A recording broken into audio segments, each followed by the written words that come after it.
Este señor, obviamente, es que Laudon. La foto que tiene a su derecha y arriba es la de su esposa y que es la coautora de sus libros.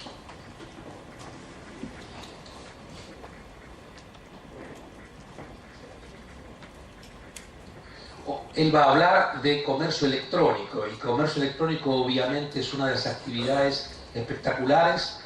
Nuestro país ha tenido en todo el tema de comercio electrónico un rol bastante importante. Las primeras empresas de comercio electrónico del mundo surgieron en nuestro país, algunas les fue mejor, otras peor, y hoy por hoy es una actividad que en Argentina se destaca bastante, por suerte. Ken, are you there? Yes, hello Ralph, how are you? Fine. Well, I have already introduced you to the audience, and so it's your time now, so go ahead. We are all ears to you. Very good. Well, thank you, Dr. Soroka and the Faculty of Economics at the University of Buenos Aires for giving me the opportunity to talk about a subject which is very dear to me. I write a book on this subject, which is now in its 5th edition, and it's been very widely adopted in the world of business schools in both the United States and Europe and Latin America. So it's a real pleasure to be here. I also would like to address the students and say how much I appreciate having a chance to talk with you directly. Unfortunately, we were unable to establish a video link, but hopefully this telephone link will be sufficient to start a conversation, and at some time in the future we can meet face to face. So with that said, let me talk a little bit about electronic commerce, both in the United States as well as Latin America and the rest of the world.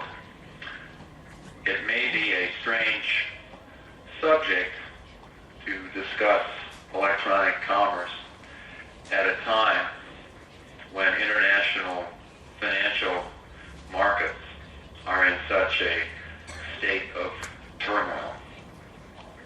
Nevertheless, there will be a tomorrow, and there is a future, and electronic commerce will play an important part in that future of commerce in both retail goods and services. If you look back about 10 years, there was no e-commerce. In the United States, e-commerce has grown from nothing to over $175 billion of online retail sales. And every day, about 70 million Americans go online to buy retail goods and retail services. So, by any measure, electronic commerce is the fastest growing form of commerce in the United States. It is still growing in 2008 at 15% annually, compared to 5% annual growth in the traditional retail offline commerce. In this presentation, we're going to look at the future growth of e-commerce over the next 5 years. And once we've looked at the U.S. market, we can use that as a sort of a mirror or a telescope into the future of e-commerce in both Latin America, Asia, and Europe. And that's where we'll end up talking about global e-commerce. So let's start with the United States and switch to slide 1. And we have to remember that e-commerce is about 12 years old. and the internet, which made it possible, is about 40 years old.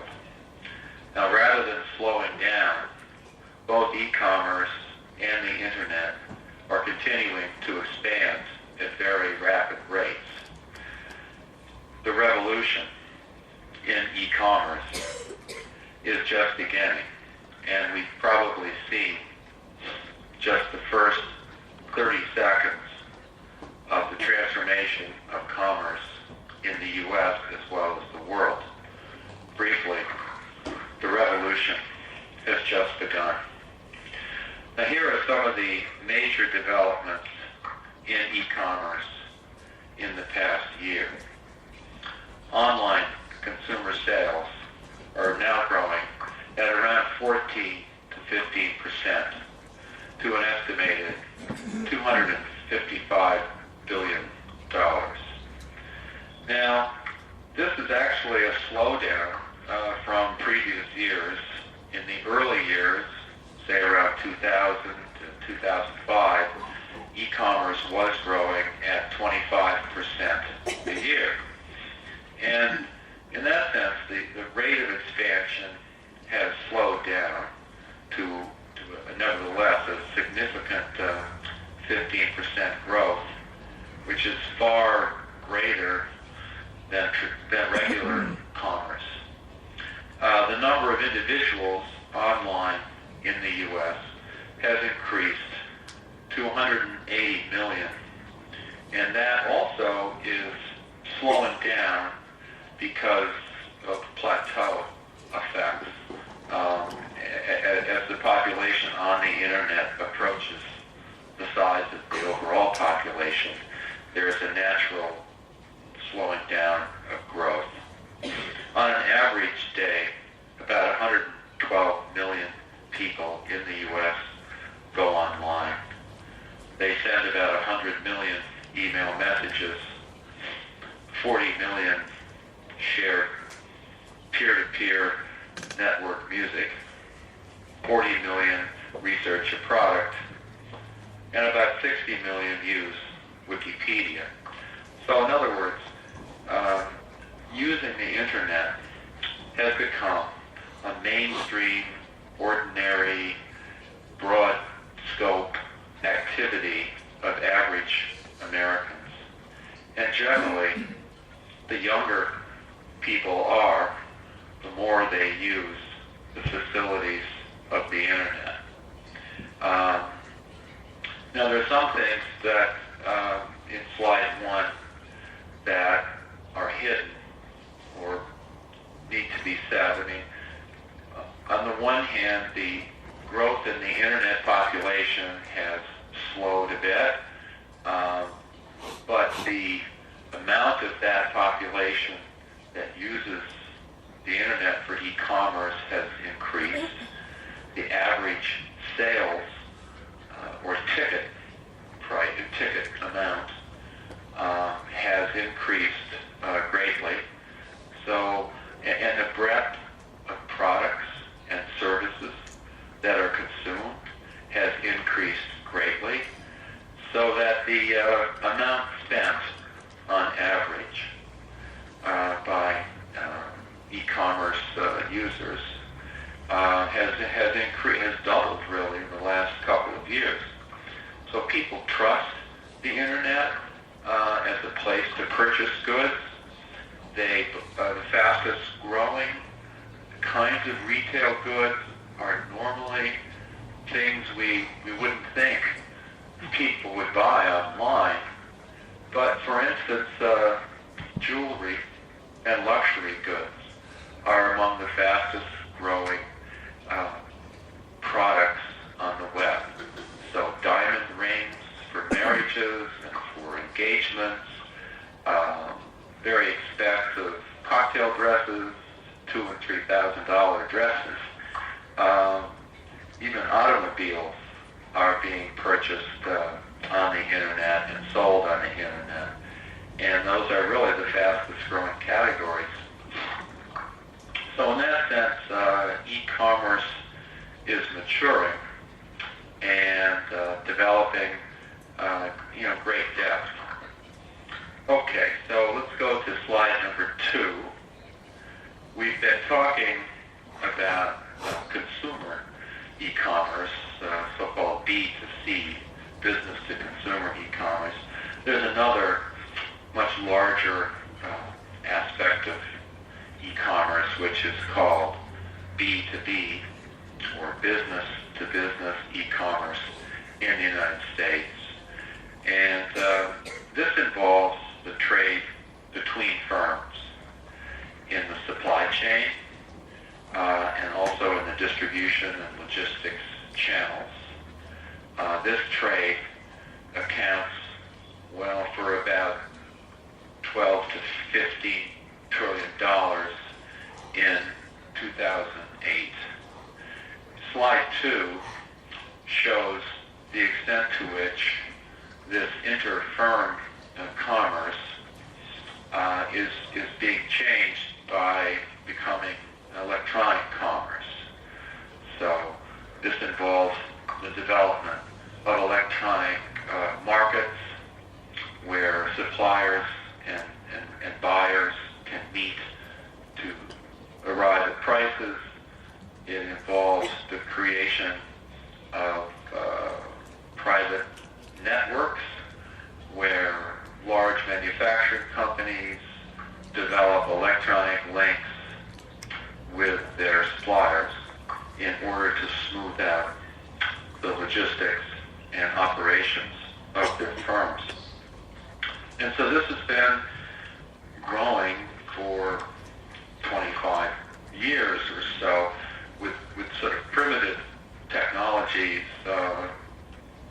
one technology being electronic data interchange, EDI, and that's been supplemented by other more broad-based technologies that involve collaboration and communication among supply partners and the coordination of production.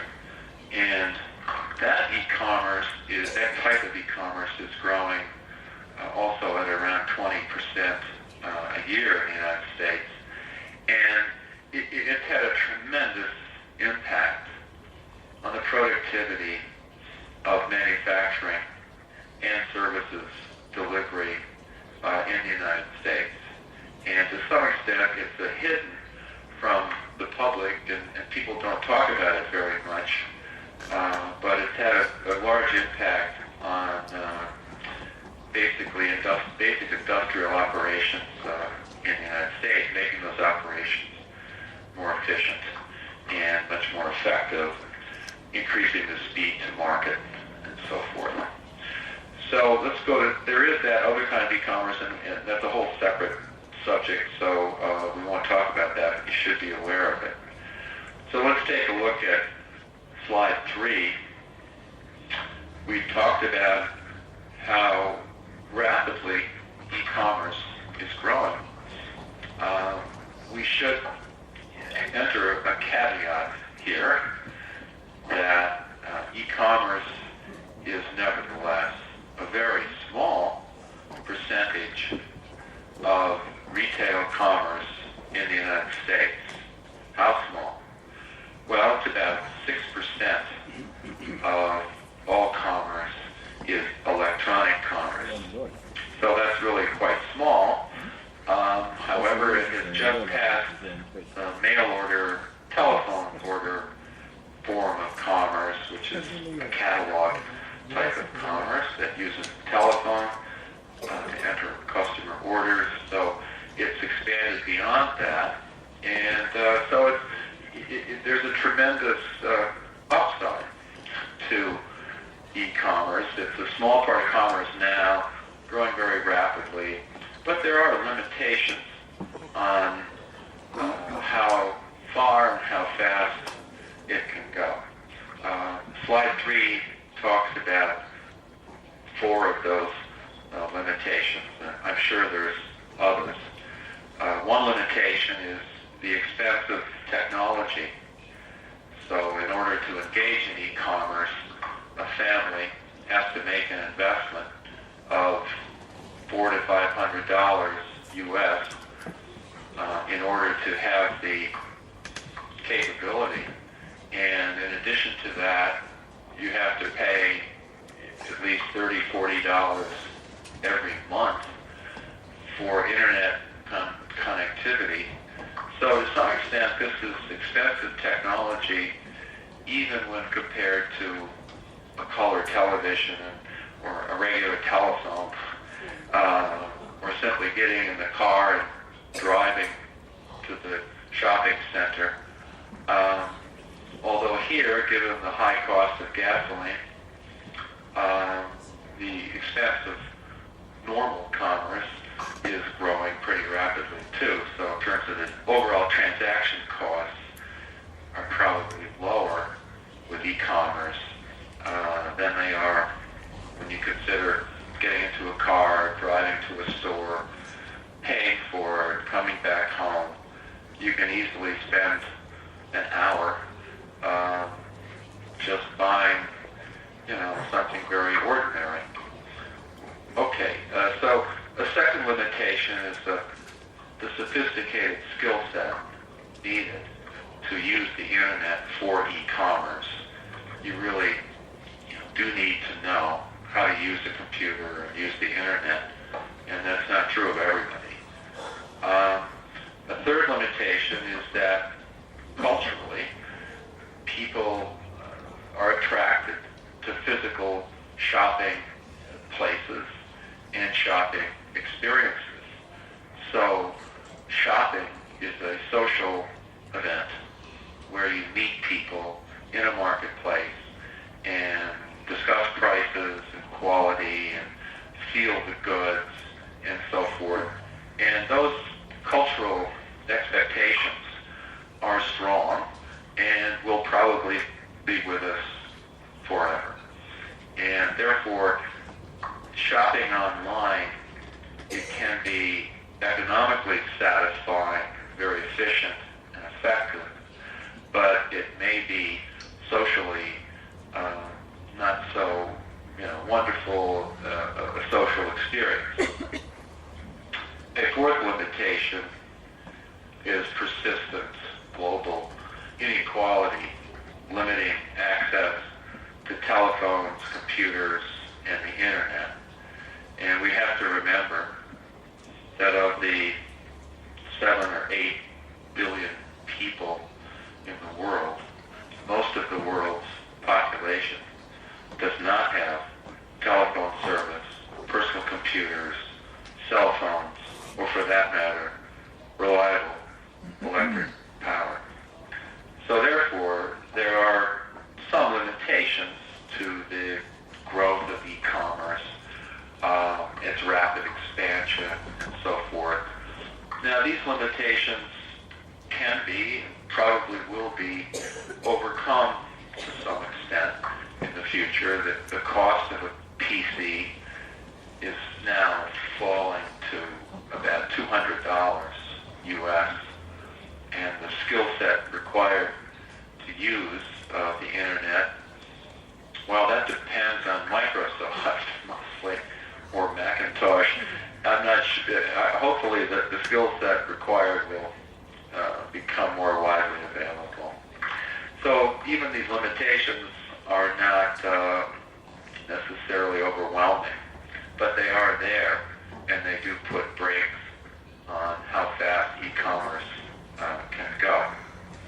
Slide 4 is a slide that, at first, it's not quite clear how it's different, but one of the things is that the nature of e-commerce has changed.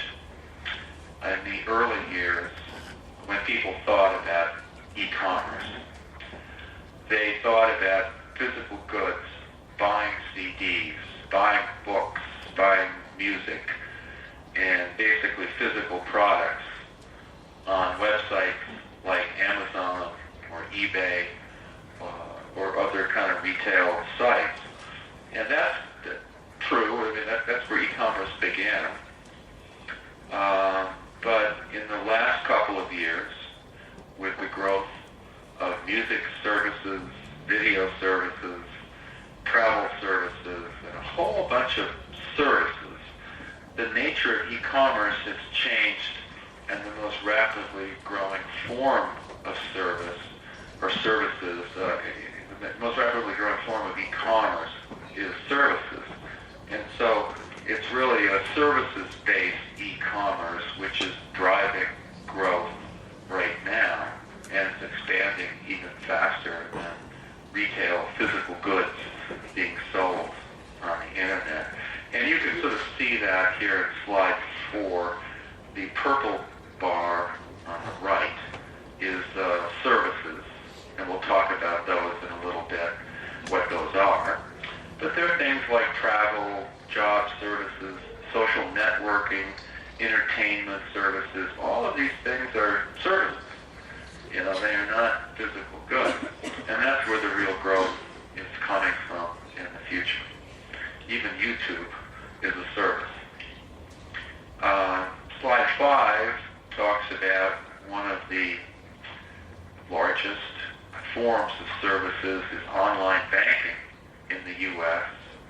And what slide 5 demonstrates is that from 2006 to 2011, the number of households who conduct banking online in the U.S. will double. So it's a very rapid growth in online banking. If you look at slide 6, which talks about the growth of the online mortgage originations in the U.S., originations means the initial contact with the customer, the agreements on an overall interest rate to the mortgage, and then after this origination process is over, after that you really need face-to-face interactions with bankers, lawyers, and so forth, and the mortgagee. So mortgages cannot be totally consummated on the internet, at least not yet. They should be someday, but not yet. But even so, you could see the originations beginning online are now, especially 2009, will be about 10% of all mortgages. In 2008, the chart shows 7% of online mortgages originating online. And it's becoming much more common that people, instead of talking to a local banker, will go online and try to find the most favorable mortgage term and then contact that mortgage broker. And that mortgage broker won't be next door or in the local neighborhood bank. That mortgage broker will be in thousands of miles away. So consumers get a chance to get less expensive mortgages, and the mortgage market turns into a national electronic mortgage market, which is good for the efficiency of markets. Okay, now slide 7 shows another, next to banking, the largest online service in the U.S. is travel services, which involves airline reservations and hotel reservations, cruise ships reservations, automobile rentals, and so forth that are associated with travel. And there you can see, not quite, but almost a doubling of that service revenue in the next probably 4 or 5 years. Slide 8 looks at online job recruitment revenues. And in the United States, one of the first things you do when you graduate from college is you put your resume on job sites, nationwide job sites, and talk about your skills and capabilities and interests, and you can choose what industry, what region of the country you're interested in, and so forth. And that's where employers increasingly turn to find candidates that are interested and have the necessary skills and so forth that they're looking forward to recruit. So this marketplace, which is a personal services kind of marketplace, growing to the point of where it's extremely common for people to start their job search and start the search for candidates for jobs if you're hiring online, these various recruitment services. And there's been a lot of new services that focus on particular professions and so forth. But this is has a very powerful impact on the job market in the United States. Slide 9 talks about really one of the really most interesting aspects of the internet and the web in the last 5 years. And that's the growth in online paid content. The internet, when you think about it, is a database of content. And that includes music, videos, books, and so forth. And in slide 9, you can see, let's say from 2006 out to 2012, a doubling in the paid content. In 2008, it's about $7.9 billion, and that's expanding out to $13 billion annual revenues in 2012. So that is tells us a lot about how the internet is changing in the U.S., both to become more service-oriented and also to become more entertainment-oriented. It's a place where people turn for television shows, Hollywood movies, and music. And in the process, as people do that, they really revolutionize the industries of music and television. And certainly broadcasting television and cable television really become competitors to the internet form of distributing content. And so this marketplace is growing very, very rapidly, and it's having a very large impact on the music industry and videos and movie industry. The Hollywood movie industry in particular is threatened by this, but they have been able to cope with it, I think, fairly well. Okay, so that's the story of e-commerce that we can get into in this time frame for the United States.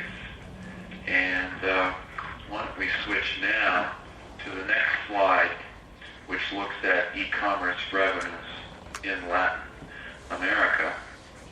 And here I'd like to thank Dr. Soroka for sending me the results of a recent study by Visa on electronic commerce in Latin America and the Caribbean. It's very difficult to get good data on e-commerce in Latin America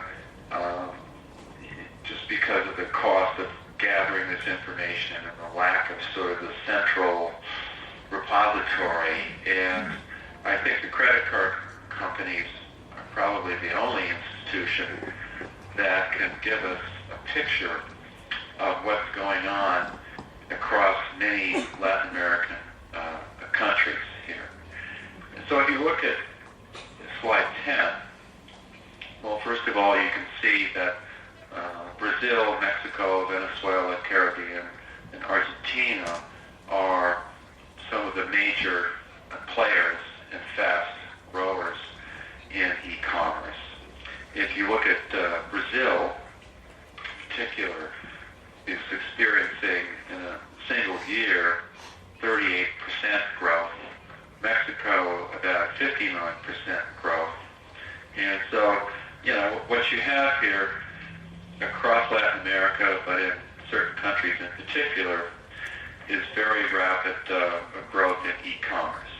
Overall, e-commerce in Latin America is expected to total billion in 2008, and this is expanding at rates varying from 30% to 100% annually in one country.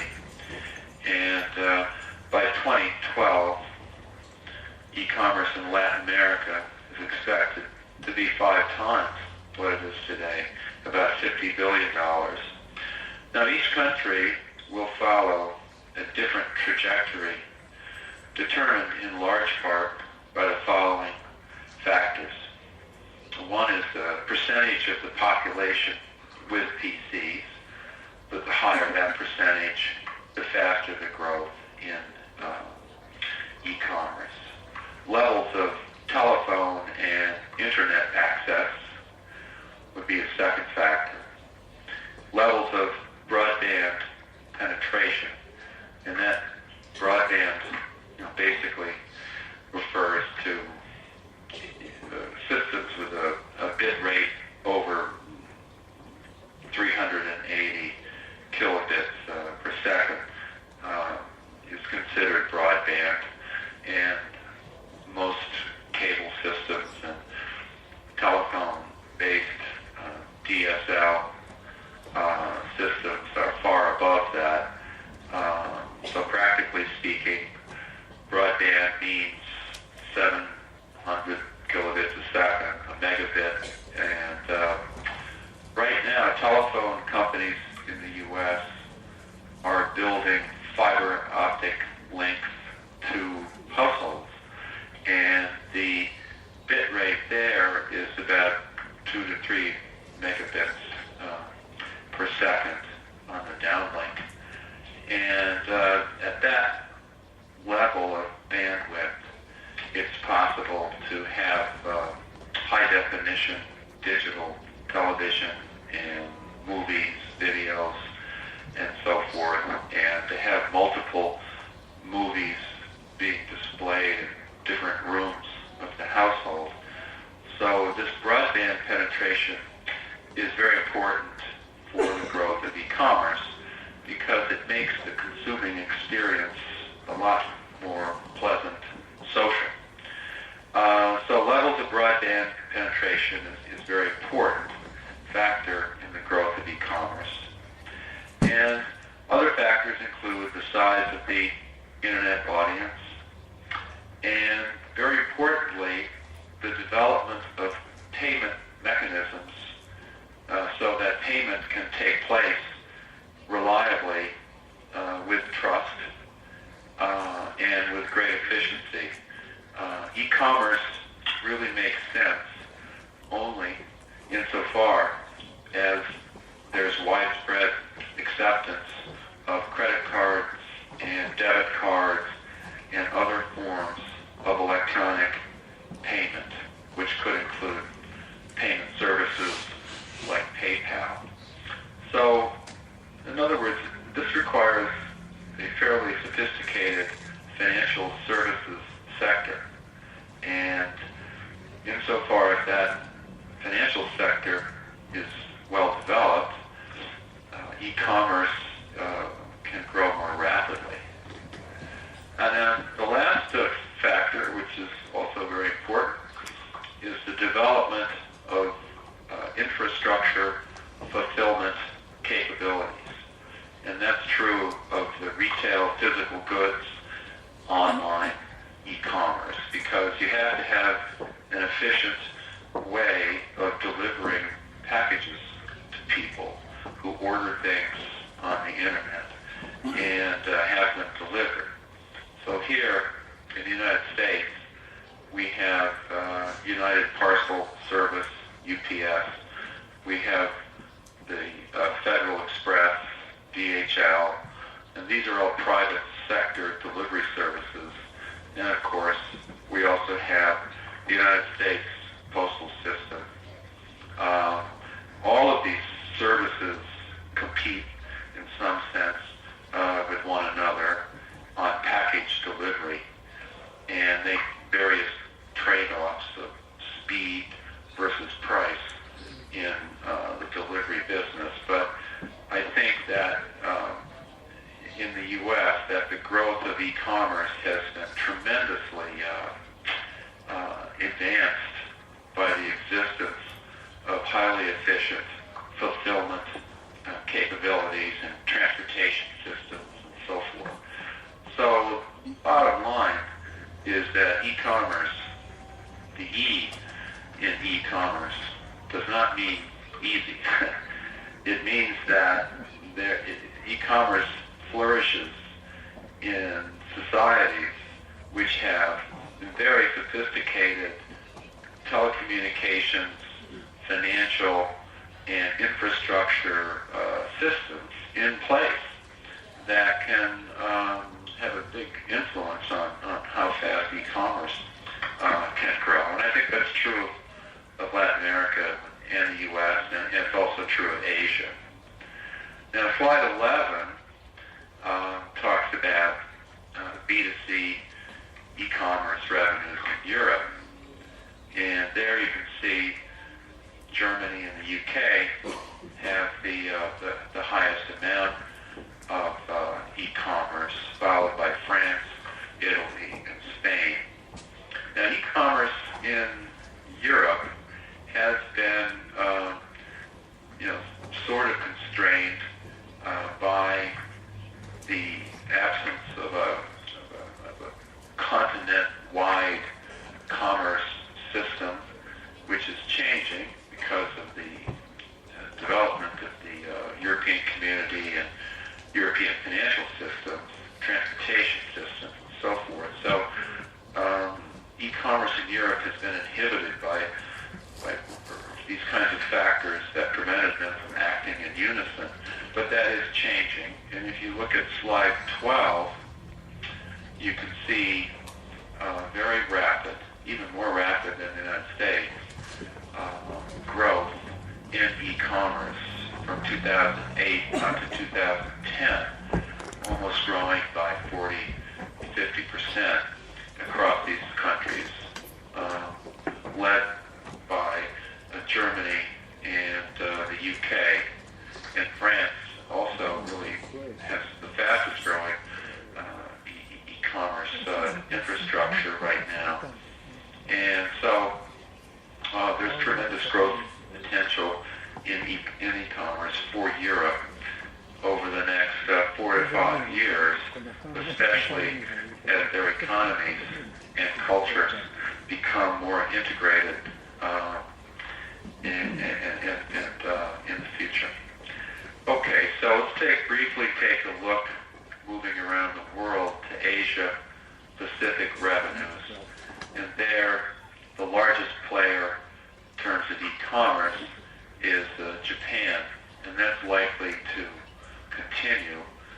When we think about Asia and e-commerce, we tend to think about China, which is one of the largest players there. And in terms of the number of people on the internet, China has, as of today, the world's largest population on the internet, larger than the United States, probably around 300 million people in China use the internet, and soon that will be 500 million, far exceeding the population of the United States. So internet participation is very high in China, but the lack of development in payment systems, fulfillment infrastructure systems, and telecommunications have had a big impact and restrained e-commerce there. South Korea is also has very high levels of internet penetration. Maybe 95% of the population can get on the internet. Very high bandwidth and excellent infrastructure for fulfillment. And so their e-commerce, although it doesn't show in this chart to be very large, it's growing very rapidly, and it may catch up with Japan, although it's a much smaller country. So Japan does have sophisticated payment and infrastructure in place in order to support rapid growth. in e-commerce, and I think you can see that here. Slide 14 looks at the growth over the next couple of years out to 2010, and it's pretty much the same story of very rapid growth in Japan, followed by South Korea, China, and Taiwan to a lesser degree. Slide 15 looks at the overall global B2C e-commerce revenues. And there you can see in this pie chart, the U.S. at about 2007, 2008 at about $255 billion, Europe at 200, Asia at 75, and Latin America, as we said earlier, at 10. If you ran this and looked in terms of percentage growth, you look at slide 16. There you see, in terms of growth, Latin America is really the fastest growing region at 40%, Asia at 30%, Europe at 23%, and the U.S. at 15%, as we said. So, in terms of the growth, future growth in e-commerce, revenue growth, it's really not so much in the U.S., but in Latin America and Asia, and Europe also is growing pretty fast. Slide 17 and 18 talk about a very interesting set of data on the growth of internet traffic, both by region and by segment. So if you look at slide 17, it's difficult to see. I hope you have a printout of this and you can sort of follow along. But basically, this looks at internet traffic in terms of petabytes, which is a measurement of data flow, data transmission. It's 1,000 gigabytes is 1 petabyte. So let's see. You could see the Asia Pacific region, Western Europe, North America, Latin America. And if you go out to that column on the right, 2012, you can see the monthly consumer internet traffic at about 8.1 petabytes, compared to Western Europe at 6.7 and North America at 3.4. And the meaning of this is that Asia and Europe, by 2012, will become the largest internet users in terms of data flow over the internet, which is an interesting development. We'll have to see how that actually works out. And North America, Canada, the U.S. is at 3.4 petabytes per month, and which is much less than what one would expect.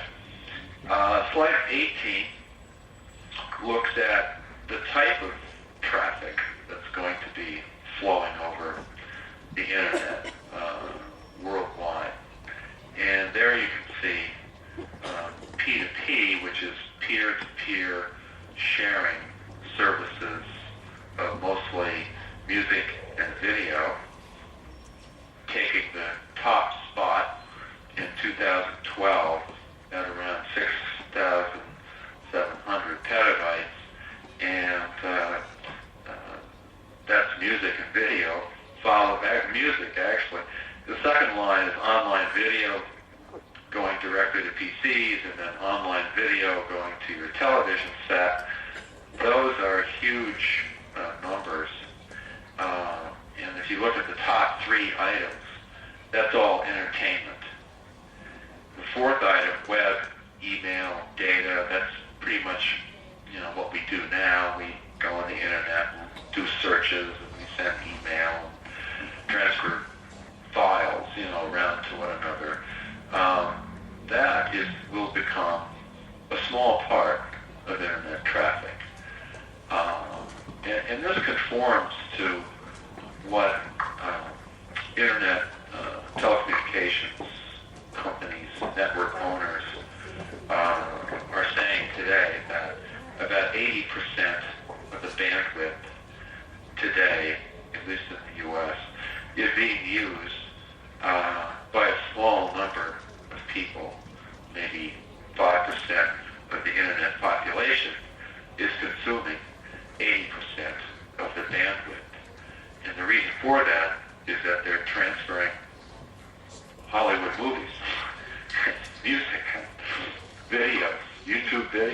whatnot, but mostly entertainment services are being transferred by a small number of people, and that's probably going to grow.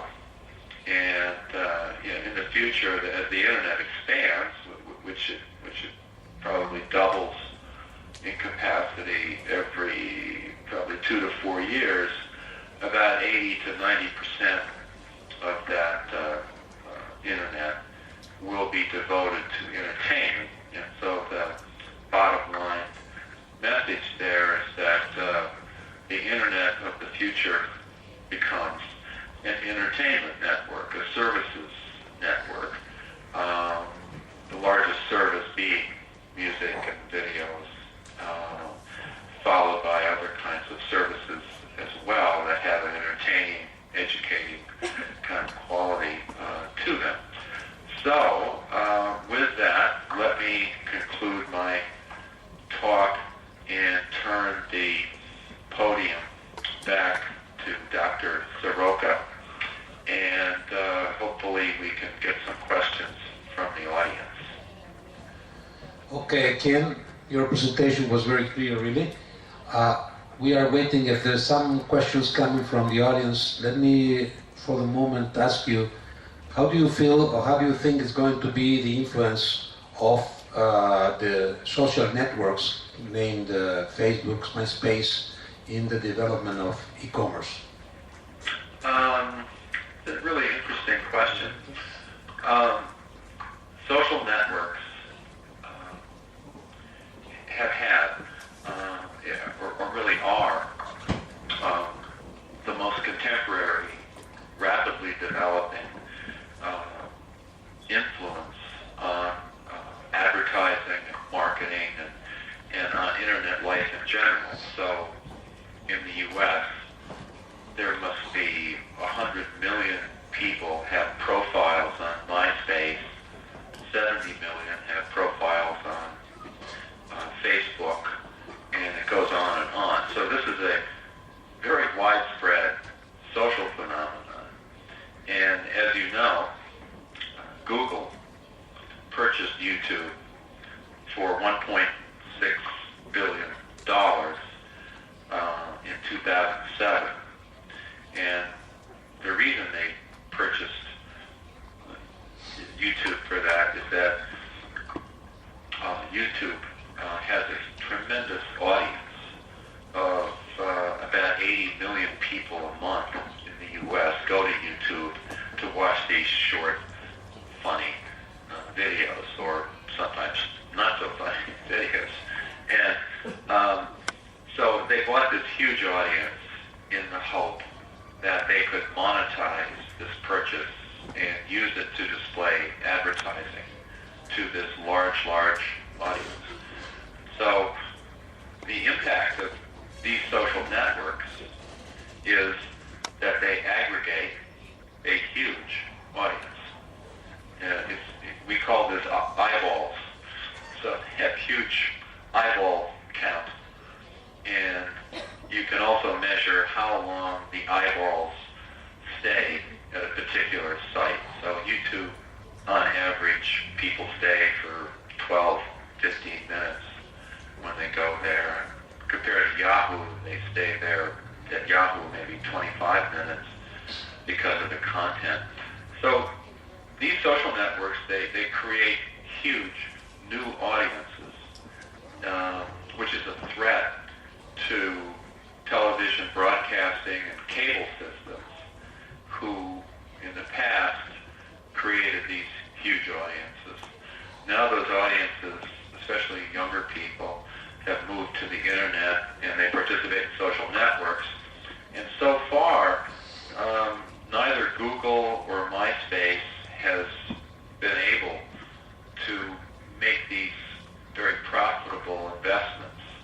As an advertising medium, YouTube is very risky for large firms to advertise because the video content on YouTube is often not appropriate for a brand's name to be associated with. So there's been difficulty selling to these huge audiences. But that will probably change, and I think currently social networks are at the kind of break-even point from the point of view of investors who have purchased these social networks for a pretty good price and are seeking a return on that investment. So that I think that's one impact, and the other impact that social networks have is on what's called social shopping and social bookmarking, where people share their consumer experiences with other people on their network of friends. And so this has sort of implications for viral marketing and implications for using social networks to derive monetary value. For instance, you'd want to have people experience your product, purchase it, enjoy it, and then share that experience with friends on their network as a way to drive sales. So I think social networks are having a small impact now on commerce, but a larger impact, say, 4 or 5 years from now. Okay. Ken, 2 comments on what you have been saying is you haven't mentioned the threat to the privacy with the social networks, because, as you said, there are huge amount of people publishing their lives in those sites, but sometimes privacy is really on threat. Yes. Privacy is a subject that I've written about for about 25 years.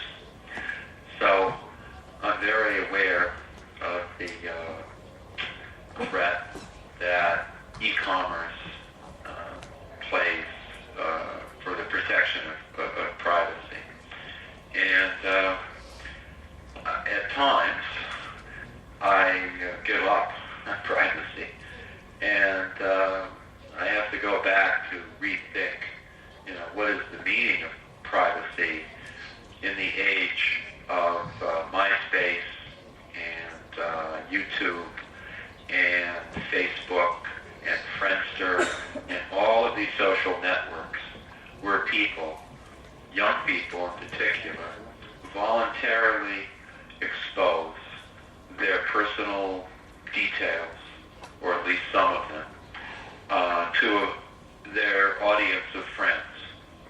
And I think that you have to recall.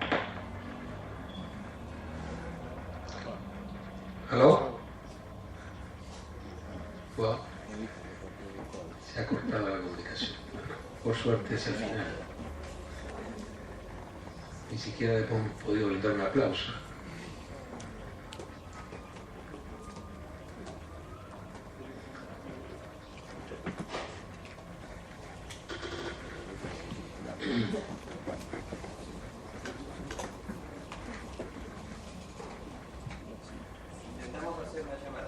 Bueno, por lo menos para despedirnos.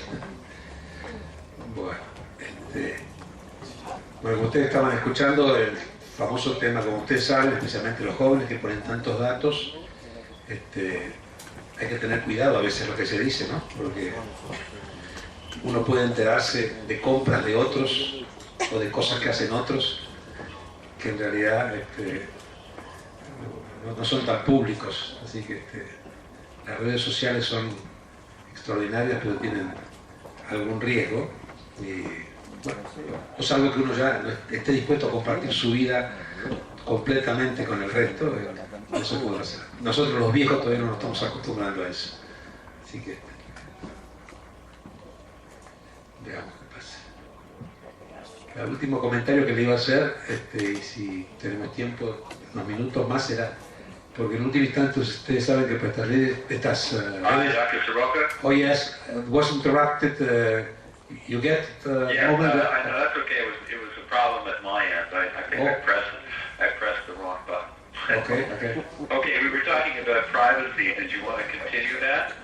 Yes, and perhaps we have only a couple of minutes, but perhaps make a final comment also with something I'm afraid. If we are not going to leave a second bubble with those huge payments that are being made to those social networks companies, which is, of course, they are paying it because of their possibility for the audience, but I'm not sure if they are paying too much money for that. Yeah. Well, the final comment is so far they have returned the investment, and so Google, which paid 1.6 billion for YouTube, derives about 300 million a year in advertising revenue, and over 3 or 4 years that will be a break-even operation. So I don't think it's a bubble. I think that it's very real, this social networking, and they just have to figure out how to monetize it or how to derive money through advertising. Is the only way they can really get the money is to show advertising to these people. And advertising, online advertising is growing very rapidly in the U.S. Television and newspaper advertising is sort of flat, but online advertising is growing very rapidly, and it's going to grow through these social networks because Google has reached the end of its growth in search engine marketing per se. Okay? Okay, Ken, let me tell you that people are very satisfied and that we are going to greet you. Do you hear? Okay.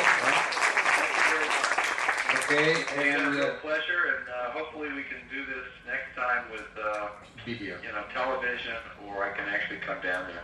Yeah, okay. Or we can visit all. Teaching research schedule, I just wasn't able to come this fall. Or we can visit all together to you there. Yeah, that would be lovely. Okay, thank you, and we continue to talk by mail. Okay. Yes, thank you. Bye bye. Bye bye. Bye. Señores, muchas gracias por la presencia y espero que haya sido útil. Creo que fue muy buena la charla.